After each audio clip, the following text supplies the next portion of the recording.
जब मैं रात को घर पहुंचा तो मेरी पत्नी ने चुपचाप खाना परोसा। मैं महसूस कर सकता था कि वह किसी अनकहे दर्द से गुजर रही है। मैंने उसका हाथ थामते हुए कहा, मुझे तुमसे कुछ जरूरी बात करनी है। वह चुप रही, लेकिन उसकी आंखों में गहराई से झांकने पर मुझे बेचैनी साफ नजर आई। मैंने धीमे स्वर में कहा, मुझे तलाक चाहिए। यह सुनकर उसने सिर उठाया और संयमित आवाज में पूछा, क्यों? उसकी आंखों में उदासी के साथ एक उम्मीद भी झलक रही थी। मैं जानता था कि उसे यह सुनकर बहुत तकलीफ होगी, लेकिन मैं अपने फैसले पर अडिग था। असल में मैं किसी और से प्यार करने लगा था। उसका नाम आरती था। खैर, उस रात हमने कोई बातचीत नहीं की। वह अपने कमरे में अकेले सिसकती रही और मैं अपने फैसले के बारे में सोचता रहा। अगले दिन मैंने तलाक के कागजात तैयार करवाए और उसे घर, कार और कंपनी के शेयर देने का प्रस्ताव दिया। उसने उन कागजों को देखा, फाड़ दिया और बिना कुछ बोले कमरे से बाहर चली गई। कुछ दिनों बाद उसने तलाक की एक शर्त रखी।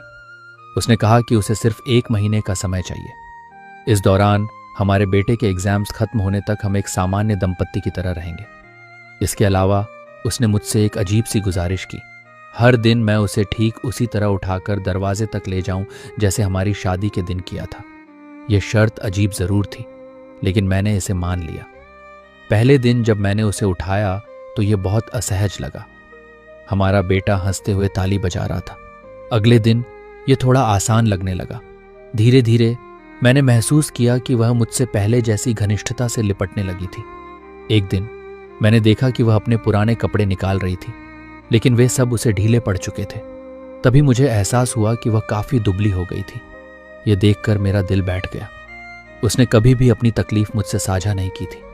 आखिरी दिन जब मैंने उसे अपनी बाहों में उठाया तो उसका हल्का होता शरीर मुझे विचलित कर रहा था। उसने मेरी गर्दन में अपने हाथ डाल दिए और धीमे से कहा, याद है हमारी शादी के दिन तुमने वादा किया था कि हमेशा मेरा साथ दोगे? उस दिन मेरी आंखों में आंसू थे। उस शाम मैंने आरती को सब कुछ बताया और कहा, मुझे अपनी पत्नी से तलाक नहीं लेना। आरती गुस्से में आ गई और दरवाजा बंद कर दिया। उसके बाद मैं वहां से सीधे बाजार से एक गुलदस्ता खरीद लाया जिस पर लिखा था, मैं तुम्हें जीवन के आखिरी दिन तक ऐसे ही उठाऊंगा। जब मैं घर पहुंचा तो मेरी दुनिया बिखर गई। मेरी पत्नी हमेशा के लिए मुझे छोड़ चुकी थी। वह महीनों से कैंसर से जूझ रही थी, लेकिन उसने कभी इसकी शिकायत नहीं की।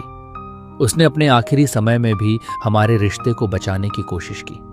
उसने मुझे सिखाया कि रिश्तों की असली खूबसूरती छोटी छोटी बातों में छिपी होती है।